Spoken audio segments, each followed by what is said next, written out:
12 ಗಂಟೆ ಆಗ್ತಾ ಬಂತು. ಸಾಂಬಾರ್ ಏನ್ ಮಾಡೋದು ಅಂತ ಯೋಚನೆ ಮಾಡ್ತಿದ್ದೆ. ಅಷ್ಟೊತ್ತಿಗೆ ನಮ್ಮ ಅಜ್ಜಿ ಹೇಳ್ಕೊಟ್ಟಿದ್ದ ಬೆಂಡೆಕಾಯಿ ಸಾಂಬಾರ್ ನೆನ್ಪು ಬಂತು. ಬನ್ನಿ ಹೇಗೆ ಮಾಡೋದು ಅಂತ ನೋಡೋಣ. ಬನ್ನಿ ಇವಾಗ ಮಸಾಲ ರೆಡಿ ಮಾಡ್ಕೊಳ್ಳೋಣ.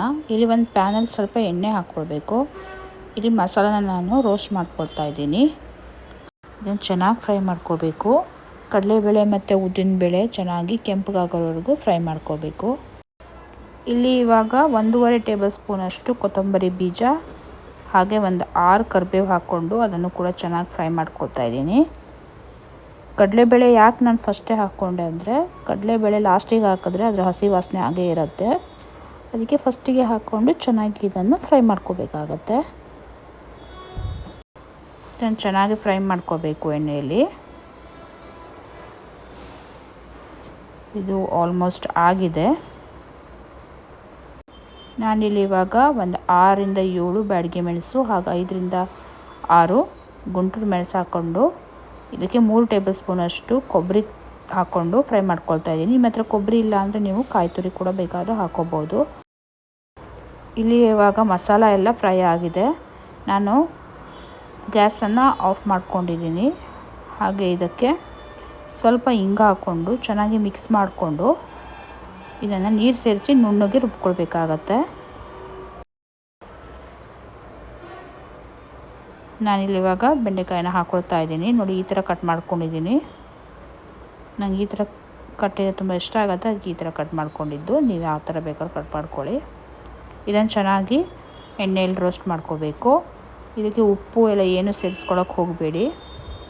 ಇದು ಹಾಗೇ ಫ್ರೈ ಮಾಡ್ಕೊಳ್ಳಿ ಕಂದು ಬಣ್ಣ ಬರೋವರೆಗೂ.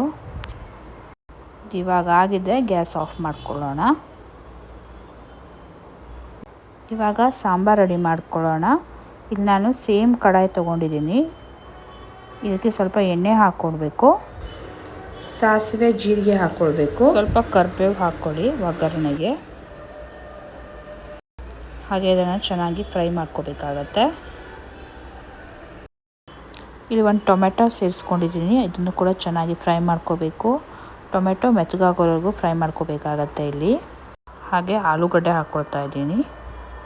ನಿಮಗೆ ಇಷ್ಟ ಇದ್ದರೆ ಹಾಕೋಬೋದು, ಬಟ್ ಹಾಕ್ಕೊಂಡ್ರೆ ಟೇಸ್ಟ್ ಜಾಸ್ತಿ.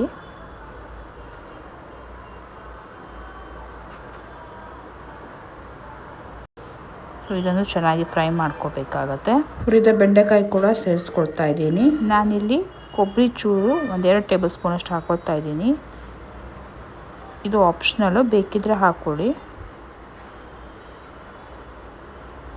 ಸೊ ಇಲ್ಲಿ ಚೆನ್ನಾಗಿ ಮಿಕ್ಸ್ ಮಾಡ್ಕೋಬೇಕು. ಸೊ ಮಿಕ್ಸ್ ಆಗಿದೆ. ಇವಾಗ ಇಲ್ಲಿ ನೀರು ಸೇರಿಸ್ಕೊಂಡು ಇದನ್ನು ಮುಚ್ಚಿಬಿಟ್ಟು ಒಂದು 5 ನಿಮಿಷ ಚೆನ್ನಾಗಿ ಬೇಯಿಸ್ಕೊಳ್ತಾ ಇದ್ದೀನಿ. 5 ನಿಮಿಷ ಆಗಿದೆ. ಓಪನ್ ಮಾಡಿ ನೋಡೋಣ. ನೋಡಿ ಆಲೂಗಡ್ಡೆ ಚೆನ್ನಾಗಿ ಬೆಂದಿರಬೇಕು.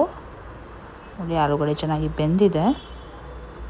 ಇವಾಗ ಇದಕ್ಕೆ ಮಸಾಲೆ ಸೇರಿಸ್ಕೊಳ್ಬೇಕಾಗತ್ತೆ. ಇಲ್ಲಿ ಇವಾಗ ರುಬ್ಬಿದ ಮಸಾಲ ಹಾಕ್ಕೊಳ್ತಾ ಇದ್ದೀನಿ. ಅದ್ರ ಜೊತೆ ನೀರು ಕೂಡ ಹಾಕ್ಕೊಳ್ತಾ ಇದ್ದೀನಿ. ನೀರನ್ನು ಸೇರಿಸ್ಕೊಳ್ಳಿ. ಕೆಲವೊಬ್ಬರಿಗೆ ಸಾಂಬಾರು ಗಟ್ಟಿ ಇದ್ದರೆ ಇಷ್ಟ ಆಗುತ್ತೆ, ಕೆಲವೊಬ್ಬರಿಗೆ ತೆಳ್ಳಗಿದ್ರೆ ಇಷ್ಟ ಆಗುತ್ತೆ. ನಿಮ್ಮ ಪ್ರಿಫರೆನ್ಸಿಗೆ ನೀರನ್ನು ಸೇರಿಸ್ಕೊಳ್ಳಿ. ಇಲ್ಲಿ 1 ಕಪ್ಪಷ್ಟು ಬೇಯಿಸಿದ ತೊಗರಿಬೇಳೆನ ಸೇರಿಸ್ಕೊಳ್ತಾ ಇದ್ದೀನಿ. ನಾನು 1 ಕಪ್ಪಷ್ಟು ತೊಗರಿಬೇಳೆನ ನೆನೆಸ್ಬಿಟ್ಟು ಅದಕ್ಕೆ ಅರಿಶಿನ ಹಾಕ್ಕೊಂಡು ಮೊದಲೇ ಬೇಯಿಸಿಟ್ಕೊಂಡಿದ್ದೆ. ಅದನ್ನು ಇವಾಗ ಸೇರಿಸ್ಕೊಳ್ತಾ ಇದ್ದೀನಿ. ಇವಾಗ ರುಚಿಗೆ ತಕ್ಕಷ್ಟು ಉಪ್ಪು ಸೇರಿಸ್ಕೊಳ್ತಾ ಇದ್ದೀನಿ. ಹಾಗೆ 1-2 ಟೇಬಲ್ ಸ್ಪೂನಷ್ಟು ಹುಣಸೆ ರಸ. ಇದನ್ನು ಇವಾಗ ಮುಚ್ಚಿಬಿಟ್ಟು ಒಂದು 5 ರಿಂದ 10 ನಿಮಿಷ ಕುದಿಸೋಕೆ ಇಟ್ಬಿಡಿ. ಸಾಂಬಾರು ರೆಡಿಯಾಗಿದೆ.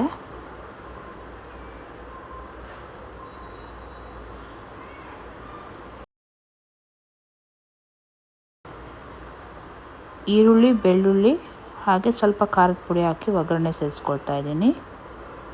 ಬೆಳ್ಳುಳ್ಳಿ ಆಪ್ಷನಲ್ಲು, ಬಟ್ ಹಾಕಿದ್ರೆ ಟೇಸ್ಟು. ಸೊ ಘಮ ಘಮ ಅಂತಿರೋ ಸಾಂಬಾರು ರೆಡಿಯಾಗಿದೆ. ಬನ್ನಿ ಟೇಸ್ಟ್ ಮಾಡಿ ಹೇಳ್ತೀನಿ. ಸ್ವಲ್ಪ ಕೊತ್ತಂಬರಿ ಸೊಪ್ಪು ಹಾಕ್ಕೊಳ್ತಾ ಇದ್ದೀನಿ. ಸಾಂಬಾರು ರೆಡಿ ಆಯಿತು. ಟೇಸ್ಟ್ ಮಾಡಿ ನೋಡ್ತಾ ಇದ್ದೀನಿ. ತುಂಬ ಬಿಸಿ ಬಿಸಿ ಇದೆ.